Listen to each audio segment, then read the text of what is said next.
ya safari yake ya kufika dira ya mwaka 2030. Mpango huo uliopewa jina la ajenda ya mabadiliko ya kiuchumi ya chini ya kwenda juu ya bottom up, ambapo ni shirikishi, unatazamiwa kuwa dira ya ajenda ya maendeleo ya nchi inayohusu mwaka 2023 hadi mwaka 2024, miaka ya kifedha, which will result in raising the GDP growth rate to about 4.8% in 2022. That is so far what we have witnessed, and we do believe by 2027 the growth rate is likely to focus or be in the region of 7.2%.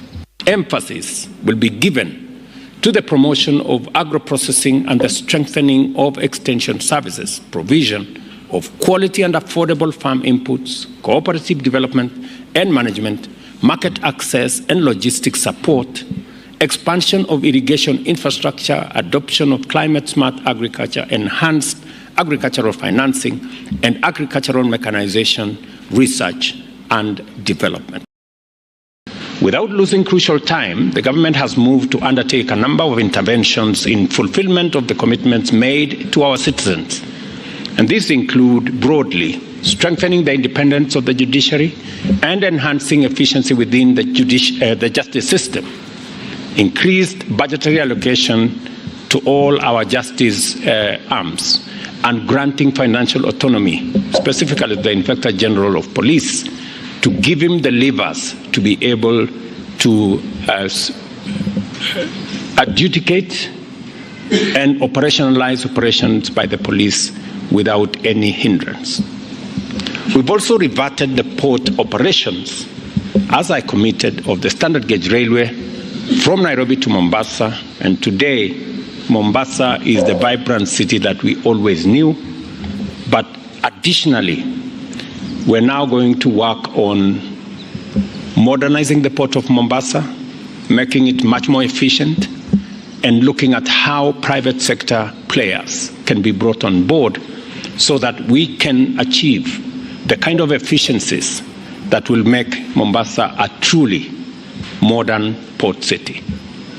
We also are rolling out the Hustler Fund to provide access to affordable credit to individuals and MSFEs, and also eliminating the long-standing challenge of predatory lenders. Prioritizing the enhancement of Women Enterprise Fund progressively from Kenya shillings 4.5 billion and up to 13.5 billion in the medium term.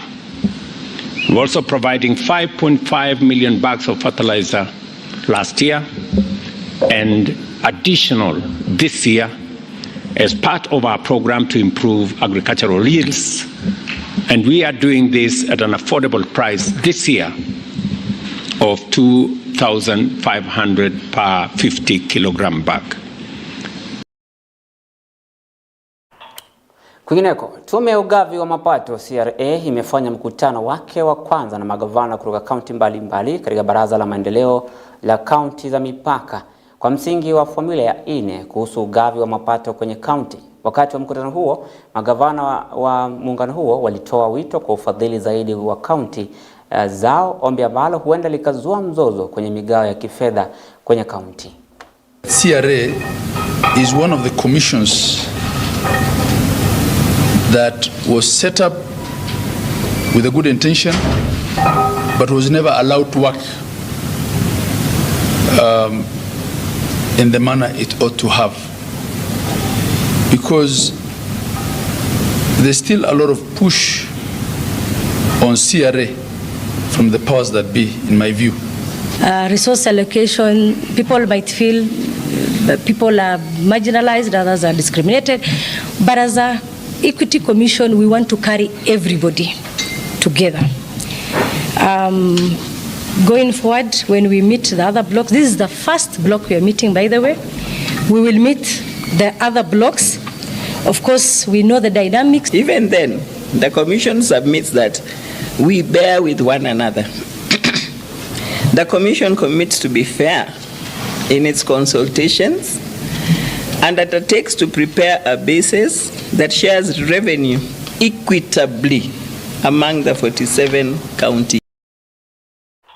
Kwingineko, siku kadhaa baada ya Rais William Ruto kutia saini mswada wa nyumba za bei nafuu ama gharama ya nafuu kwa sheria, Jaji Mkuu Martha Koome amekanusha ripoti kwamba idara ya mahakama iliingia kati ya mkataba na mtendaji kuhusu utekelezwaji wa mswada wa ushuru wa nyumba za bei nafuu ambao ulizua utata katika mahakama kabla ya kupitishwa na bunge la kitaifa na kutiwa saini na Rais William Ruto kuwa sheria.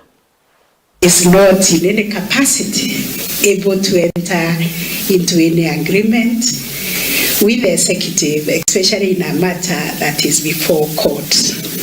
The judiciary was not a party in that cause, and I tried myself to look at the clip where His Excellency the President was quoted to have said he entered into an agreement with the judiciary.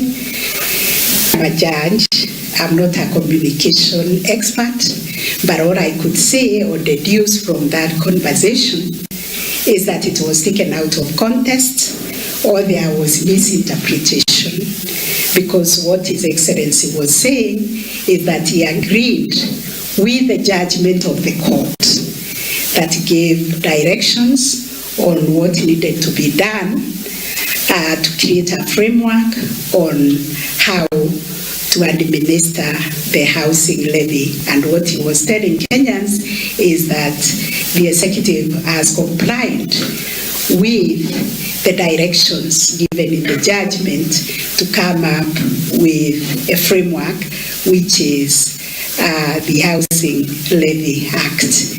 I would like to assure Kenyans is that the judiciary was not a party in that matter. The judiciary was discharging our function of determining a dispute which was before us. We are independent, we are impartial, we were not parties to the case, therefore we had no capacity or local standard, as they call it, to enter into an agreement with the executive. Kwingineko, maafisa wakuu wa serikali hivi karibuni wanaweza kuzuiwa kushiriki habari fulani au kutumia mtandao wa TikTok. Haya ni kwa mujibu wa Waziri wa Mambo ya Ndani Profesa Kithure Kindiki, ambaye alisema swala hilo bado linajadiliwa kikamilifu katika Baraza la Usalama la Kitaifa, kwani mitandao ya kijamii inahatarisha usalama wa nchi. Akizungumza mbele ya kamati ya bunge inashughulikia malalamishi ya umma mapema hii leo, Kindiki alibainisha kuwa wanaangazia kuunda vikosi vya ulinzi vitakavyokuwa vikilinda nchi dhidi ya vitisho vya kiusalama kwenye mitandao. Kindiki aliambia kamati hiyo kuwa serikali hata hivyo imewaandikia barua wamiliki wa programu hiyo ya TikTok ili kuelezea kero ambazo zimekuwa zikiibuliwa kuhusu jinsi programu hiyo inavyotumiwa vibaya na wahalifu katika kueneza propaganda ovu, kuiba akaunti maarufu kwa njia ya wizi na uigaji, kufanya utapeli na kudanganya Wakenya, kuajiriwa kwa kazi gushi na kusambaza maudhui ya ngono na picha za ambazo hazijawekwa vipengee muhimu. Yeah. This platform, including all the social media platforms, including TikTok, now have become a possible and real, not really a possible, but a real theater for misuse by criminals to endanger public safety and security. And other social media platforms are increasingly being used to spread malicious content, which is illegal, unlawful, and a violation of fundamental rights and freedoms, to also generate propaganda, including propaganda for war. Space and other social media spaces and platforms have been used to post intimate images, especially through the live feature of TikTok. The government of Kenya is in contact with TikTok, and we have raised concerns relating to the way TikTok is processing their data related activities, to tell us what they are doing to implement Kenya specific supplemental terms in the privacy policy considering the provisions of our law. Kwingineko, wakazi wa eneo la Tudor 4 katika eneo bunge la Mvita, kaunti ya Mombasa wamezua taharuki kufuatia hali ya kutapakaa kwa maji taka kwenye nyumba zao, wakihofia kuzuka kwa magonjwa yanayotokana na maji chafu. Hali hiyo ikiathiri barabara kuu na kupelekea wanaotembea kwa miguu kutafuta njia mbadala za kutumia. Wakazi hao wakiongozwa na Hussein Guled na Sami Oundu walisema mara kadhaa wamewajulisha viongozi wa eneo hilo kuhusu tatizo hilo, lakini waliambiwa wazidi kusubiri, huku ngoja hiyo ikiwaumiza matumbo. Nyumba zilizopo karibu na ufuo wa Tudor zinadaiwa kumwaga maji chafu baharini kupitia mifereji ya maji taka iliyo chini ya ardhi, huku wakichafua ufuo huo wa baharini. Na tatizo kubwa tunalo sasa ni kuhusu bahari yetu hii. Imetudhuru sana, manake maji yamekuwa machafu kupitia na sewage. Watu wametap in kutoka majumba mpya yote yameanza kujengwa, kila moja ameanza kutap chini. Sasa maji yote yamekuwa machafu, samaki wamekimbia. Kwanza binadamu sisi tumedhurika na skin rashes, watoto wameanza kupata diarrhea na kila mtu anadhurika mbaya sana. Tunaomba bana wale ambao wako kwenye county watusaidie bana. Sisi tunapata changamoto kubwa sana kwa sababu wakati tunajaribu kuhifadhi mazingira kama kujaribu kupanda mangrove, hii sewage line ina affect sana kwa sababu mangrove ni miti ambayo ina support sana mazingira, upande wa samaki kuweza kuzalisha samaki wengi, na upande wa hewa safi mangrove inavuta hewa chafu, inaachilia hewa safi. Sasa wakati kuna shida ya kama hii sewage line ina affect mangrove, inatu affect kwa pamoja, na tumekerwa kwa miaka mingi. Tumejaribu kuenda katika sehemu husika mara mingi sana, japokuwa wanatuahidi kwamba watatusaidia, lakini tumeona msaada ni kidogo sana, ama tuseme ni finyu, kwa sababu matatizo bado yanaendelea. Haya maji yanatoka katika vyoo, katika majumba makubwa kama haya. Sasa badali maji haya kupita katika chemba zake, ambao wajua kwa sheria inasema kila nyumba kubwa lazima iwe na biodigester ambayo inachuja ile maji machafu na ika mbali na ile masafi yanakwenda kwingine.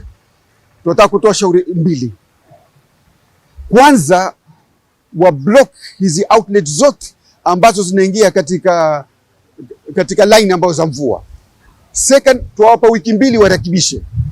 Ikiwa county hawarekebishe, sisi tutachukua hatua, tuende kotini. Tunahakikishia jamii kuwa hatuna njia nyingine. Tumewapatia condition warekebishe, au ambao wanajenga majumba kama waezi rekebisha for a period, tutamonitor.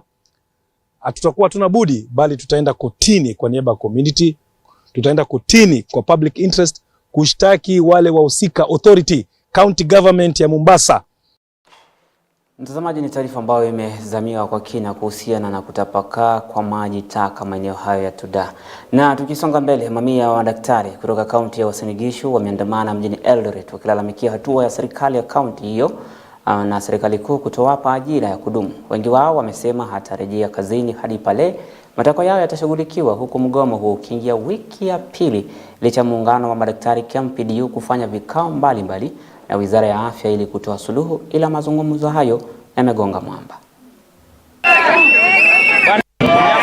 This is a lot of headway with your union.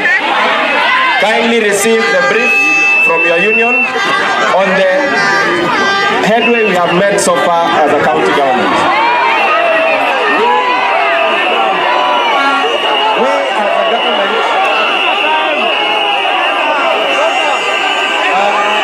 amesema wata na sisi pia tukasema tuta. Kwa hivyo tutarudi kazi siku ambayo watafanya hayo mambo. Na mtazamaji, baadhi ya viongozi wa kidini kaunti ya Nandi wametaka madaktari kufanya mazungumzo na serikali ili kusitisha mgomo ambao unazidi kulemaza shughuli za kimatibabu, humu nchini wakiongozwa na askofu wa kanisa la Kianglikana Dayosisi ya Kapsabet, Daktari Paul Koril.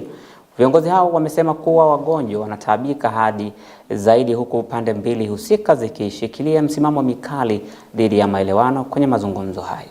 Sasa tunaumia sana tukiona wagonjwa wakienda hospitali wanangojea, hawapati matibabu. Tunaumia sana. Yes, tunaweza kuwaombea, lakini madaktari tafadhali sana, have a soft spot for the sake of lives, and the Ministry of Health kindly convene for a dialogue.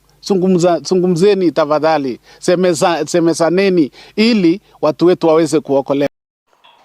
Na tukiachana na hayo, kwingineko, serikali ya kitaifa na zile za kaunti zimelaumiwa kwa kuajiri wafanyikazi wengi kupitia kiasi, swala ambalo limeongeza mzigo wa mishahara marudufu humu nchini. Kulingana na mwenyekiti wa Tume ya kutathmini mishahara na marupurupu ya wafanyikazi wa umma nchini, Lynn Mengech, amesema 43% ya pato la nchi inatumika kulipa mishahara, hii ikiwa juu zaidi ya 35% ambayo inakubalika kisheria humu nchini. Mengech alikuwa akizungumza katika awamu ya 3 ya kongamano la washikadau mbalimbali waliojadili jinsi ya kudhibiti malipo ya mishahara kwa wafanyikazi wa umma humu nchini.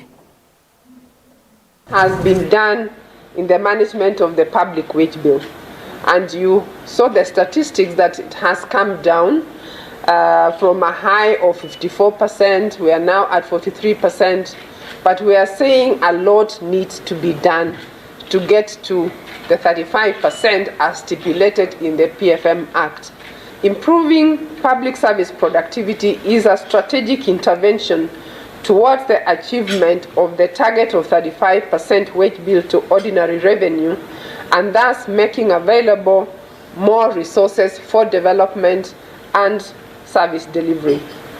The high public wage bill also signifies high pension liabilities in the future. We must look at that. Now, the two levels of government have a responsibility to ensure that public services are equitably delivered in a manner that is prudent, economic. Kwingineko, katika kaunti ya Kajiado, gavana wa kaunti hiyo Joseph Lelenko amesimamisha shughuli za kuchimba mawe za kampuni ya Uchina ya ukarabati wa barabara ya CRBC katika eneo la Vet, Kajiado Kaskazini, kaunti hiyo. Kulingana naye, kampuni hiyo haijalipa ushuru kwa kaunti kwa muda wa miezi mitatu sasa, ushuru huo ukifikia milioni 10. Ametoa wito kwa maafisa wa mazingira NEMA kufunga machimbo ya mawe hayo ambayo hayajafikiwa kiwango cha kufanyiwa kazi ili kupunguza uharibifu wa mazingira katika maeneo hayo. Kama serikali ya kaunti kwamba kila mtu anafanya kazi kwa kware hii awe na leseni, alipe ile ushuru anastahili kulipa, aonyeshe kwamba amecomply na sheria za taifa ili uweze kufanya kazi hapa. Na kwa hivyo hiyo ndio imetulete hapa kuja kujionea fisanga ambayo tumekuwa tukisikia, na pia kuja kuwatia nguvu maofisa wetu ambayo kila siku wanapitia makuu kupitia matisho kwamba kazi yao itaenda. Na mtazamaji, tukiachana hayo, wanakijiji wenye hasira wa Ngoingwa huko Thika, kaunti ya Kiambu, wanazozana kuhusu kiwanda kinachodaiwa kuwa ndani ya shamba lao ambacho wanakituhumu kwa kutoa gesi zenye sumu na majitaka. Wenyeji hao wamekuwa wakilalamikia harufu kali inayotokana na madai ya uzalishaji wa kemikali kiwandani hapo, ambayo wanahusisha na ongezeko la matatizo ya kupumua na matatizo mengine ya afya katika eneo hilo nzima. In this building, and we have noticed a few things. This place is a residential estate. So what that means, we are not allowed to transact any business. This is not commercial. We should not even have any kiosk in this estate. So let alone now having people producing lab chemicals around this. It is not allowed by law. So we have very many questions that we are asking ourselves as neighbors. One, who gave them the permit? We have seen their business permit here. They are saying it's from the county government of Kiambu, which we represent, and it is represented here by the municipal manager. So we are asking, that permit is labeled 301. So what is 301? If I told you my plot is number 301, what is 301? It is not location specific. This is block 22. Thika Municipality Block 22. So the permit should read Thika Municipality Block 22 / plot number 301. That is a legit license. But this one is not specific because this place is purely residential. The other thing, there is a license they are showing us there from medical laboratories, which expired in 2022. We are in 2024. We have also confirmed from either the owner or the manager that this place was not inspected when they were getting the county permit this year. But I was wondering if we are here and they are so strong, if it is from the industrial area, all right? Here, Block 24, we are quite far. So they cannot be that strong. And they are also low. You know, fumes coming from the industrial area cannot be low. They will be very high. But these ones come from low. So we know that they must be from the vicinity. Kwingineko, juhudi za kupunguza vitisho vya uchafuzi wa mazingira katika mfumo wa ekolojia wa ziwa Naivasha zinaendelea zikilenga kusafisha mifumo ya mifereji ya maji. Uharaka wa kushughulikia mrundiko wa taka katika njia hizi ambao unaathiri moja kwa moja ubora wa maji ya ziwa hilo umeangaziwa. Wakazi wanakumbuka tukio kubwa la kuziba miaka mingi iliyopita lilohusisha na maeneo yaliyovunjika, hali inayozidisha wasiwasi mkubwa kuhusu uchafuzi katika ziwa hilo la Naivasha. Hata hivyo, Gavana Susan Kihika ameweza kusema kwamba ni heri kuboresha maeneo hayo na mali hilo na kukabiliana na uchafuzi wa mazingira ili kuleta mazingira safi. Takriban vijana 400 wanashiriki kikamilifu katika shughuli za kusafisha ili kuweza kutoa mazingira safi katika ziwa Naivasha.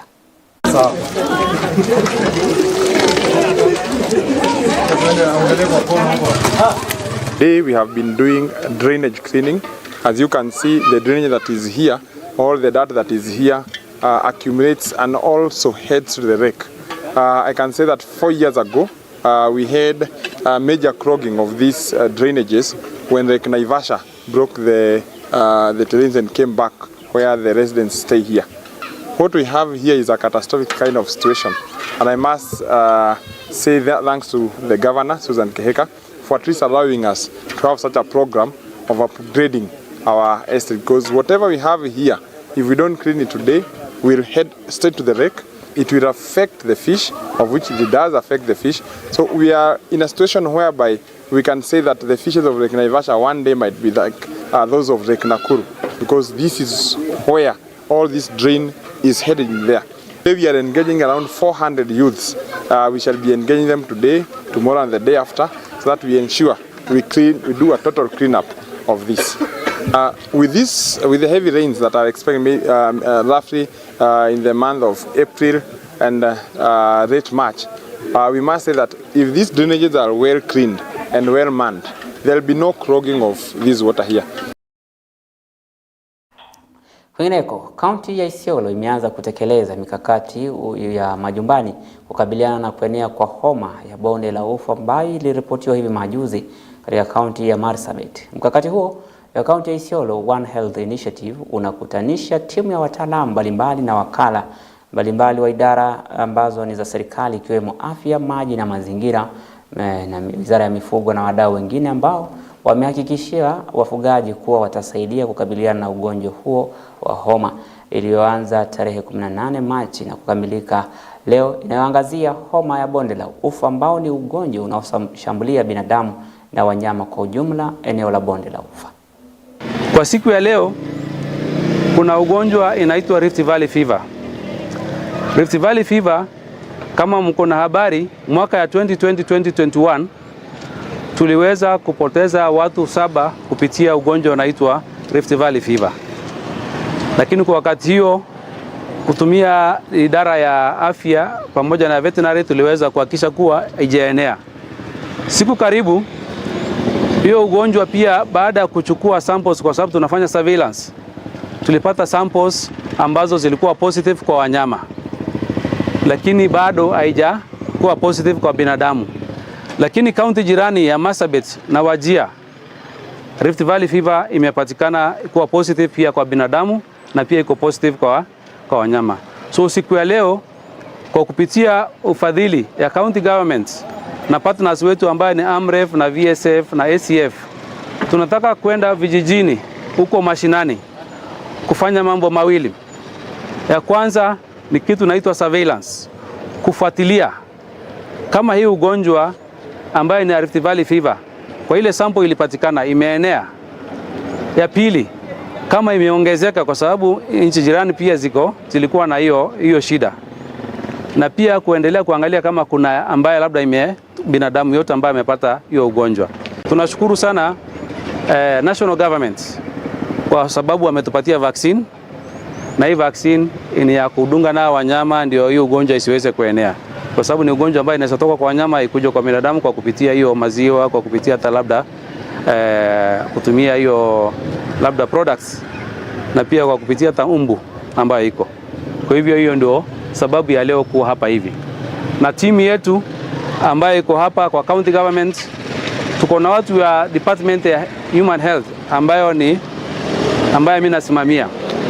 Kuna watu wa livestock veterinary services ambayo pia wako hapa, na pia wa environment ambao wako under our CC wa maji na environment.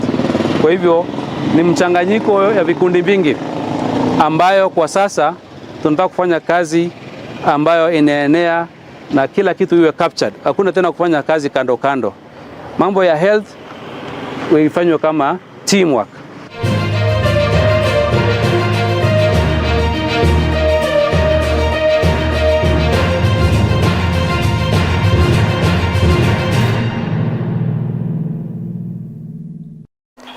Na katika michezo, Kompele FC imepoteza alama zingine 2 muhimu nyumbani kwenye mechi ya ligi Division 1 baada ya kutoka sare tasa na GFE 105 FC ugani Ilala Panpepa. Matokeo haya yanawaacha Kompele FC alama 5 nyuma ya vinara wa ligi EPS Bomet wanaongoza ligi hiyo kwa alama 45. Makocha wa timu zote mbili, George Mutimba na Claire Bright Junior, kwenye matokeo mengine Bungoma Superstars walishinda St. Joseph's Youth mabao 3-0, mechi iliyogaragazwa ugani Bungoma kufuatia ushindi mkubwa huo wa Superstars ambao wamepanda hadi nafasi ya 5 kwa alama 36. Asiende, sawa kabisa. Bele, hivyo. Tupa tumbele huko mbele tu. Mimi nataka nishukuru Mwenyezi Mungu, tumepata sare home.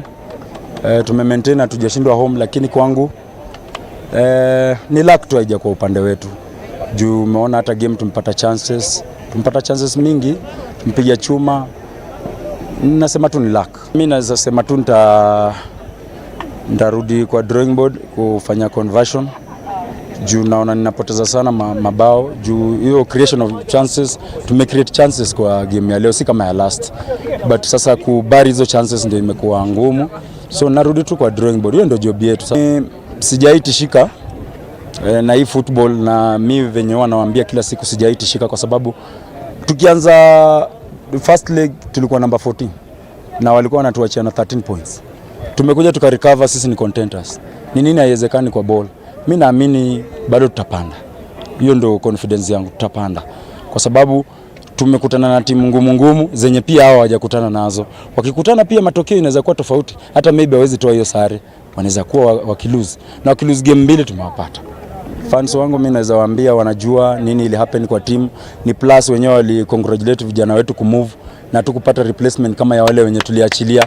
Mimi amjazo okay, kwa sababu wanaona wachezaji wenye natumia hawako kwa hiyo level ya wale wachezaji wenye niliachilia. So lazima ni push hao wachezaji na ina need time.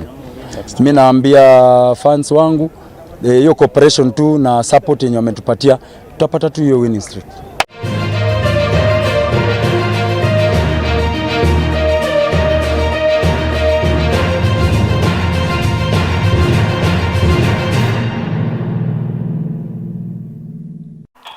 Na mtazamaji, ni kwa sasa tuliokuandalia majira ya saa 1 mwendo wa saa 3 utarejelewa na mengi zaidi na Cynthia na Njala. Jina langu ni Emmanuel Marwa na kutakia usiku mwema.